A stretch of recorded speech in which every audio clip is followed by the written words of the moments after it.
prophecy of hidden prophecy. Many people have a hard time understanding the revealing of prophecy of things that were hidden, that were written into the scripture, and they were hidden from people. Christ actually specifically did not allow and permit people to understand them because it's forbidden from them.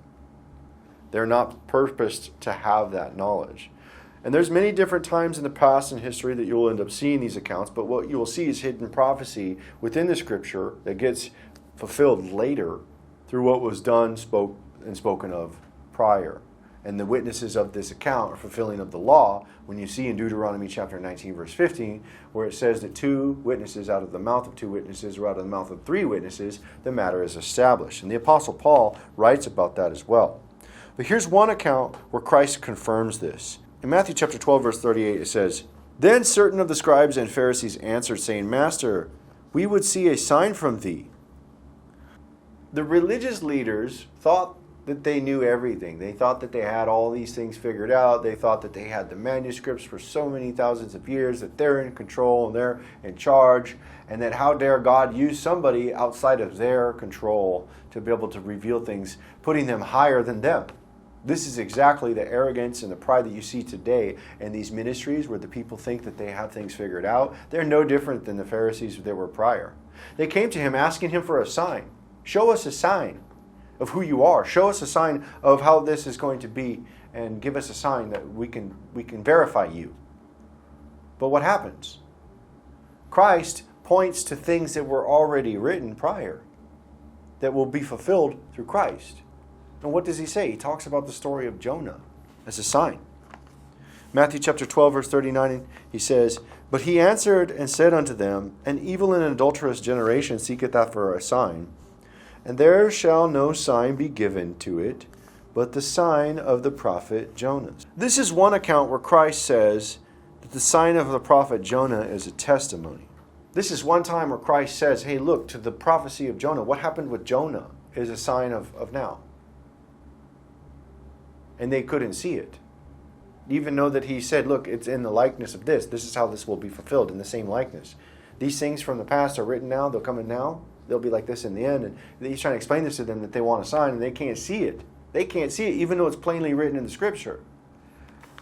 Matthew chapter 12 verse 40 says, "For as Jonas was 3 days and 3 nights in the whale's belly, so shall the Son of Man be 3 days and 3 nights in the heart of the earth." They were looking for the sign of the prophet Elijah to come. They wanted Elijah to come first before Christ was revealed and so forth, and their likeness of all their interpretations of who, how, and what Elijah was. Matthew chapter 17 verse 10 through 13 talks about the disciples pointing this out, about what the Pharisees and scribes and teachers were actually saying. And his disciples asked him, saying, "Why then say the scribes that Elias must first come?"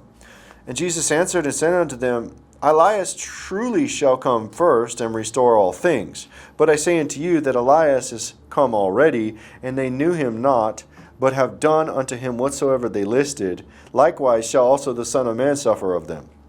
Then the disciples understood that he spake unto them of John the Baptist. So we see here 2 accounts where Christ explains about hidden prophecy of things that were to be coming, that were to be, and that were already have written. Proof that fulfillment of things of the end times are hidden in the prophecies of old. And this is just 2 signs of the hidden prophecy that give forth the 2 witnesses and accounts of the Old Testament of what was already written, hidden, that will be revealed later in the likeness of these things. Because the people couldn't understand it. That it was already written, it would be fulfilled again. And the Lord has sent two witnesses to be able to testify of the prophecy. And this is written also, that the law may be fulfilled in the book of Deuteronomy chapter 19 verse 15, that out of the mouth of 2 witnesses a matter will be established. Book of Revelation chapter 11 verse 3.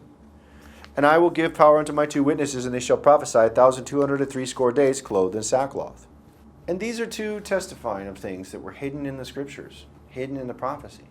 Just like Jonah's in the likeness of Christ, and just like John in the likeness of Elijah, 2 prophets prophesying of something that was to come. And all these things that are written will be fulfilled again. "And they that dwell upon the earth shall rejoice over them and make merry, and shall send gifts one to another, because these 2 prophets tormented them that dwelt on the earth." Just like the prophet John in the likeness of Elijah camel hair, sackcloth, and a leather belt, being killed in the end times. Revelation chapter 11, verse 7. And they shall have finished their testimony. The beast that ascendeth out of the bottomless pit shall make war against them, and shall overcome them and kill them. Just like Jonah, who prophesied Christ, in the likeness of Christ, who was buried in the belly of the whale for 3 days and was spit up out of the grave. Revelation chapter 11, verse 11. And after 3 days and a half, the Spirit of life from God entered into them, and they stood upon their feet, and a great fear fell upon them which saw them. Yes, people having a very hard time understanding the fact that the things that were written will be.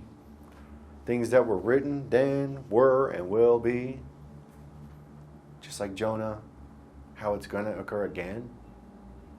Just like the coming of Elijah and John the Baptist, where John the Baptist died, leather belt, sackcloth, occurs again. But it occurred during the time of Christ too, right? They said, didn't Elijah come first? Didn't the scribes and the Pharisees and the teachers say Elijah came first? He said, yes, that's going to happen. He will come and restore all things, yes. But the Pharisees didn't see that when they did this and that, and they did that and this. When they killed John. The disciples were like, oh, he must be talking about John. It's going to happen. And you people who have been watching these videos and looking for faults and problems, you're no different than these Pharisees. You can't see. You're blind.